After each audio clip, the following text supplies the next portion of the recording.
তুরস্ক এখন আমার ভূখণ্ড আমি ফিরিয়ে নিব বলে সামরিক অভিযান করতে পারে। এবং তুরস্ক ন্যাটো সদস্যভুক্ত, তার কাছে 100 অ্যাটম বোম আছে। কত? ন্যাটোর স্বার্থে সে ব্যবহার করতে পারবে 60টা, নিজের অস্তিত্ব রক্ষায় ব্যবহার করতে পারবে 40টা। সেও তো পারমাণবিক শক্তিধর।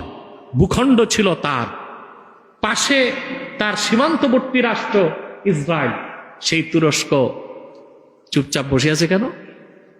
অথচ শুনলে কষ্ট পাবেন আপনারা, ইসরায়েলের সমস্ত তেল রপ্তানি হয় তুরস্ক থেকে, আজারবাইজান থেকে।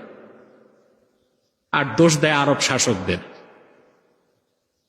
ওনারা তো পায়ে পড়ে যুদ্ধে জড়াতে পারে না, এটা তো নির্বুদ্ধিতা। বরং গোড়া কেটে দেওয়াটাই বড় কাজ। নৈতিক সমর্থন তারা দিচ্ছেন ইরানকে। ওনাদের আকাশ সীমা ইসরায়েলকে ব্যবহার করতে দিবেন না বলে দিয়েছেন। কিন্তু হামলা হচ্ছে কোত্থেকে? ইরাক থেকে। এটাও ইরানের চক্রান্তের ফল ইরান ভোগ করছে।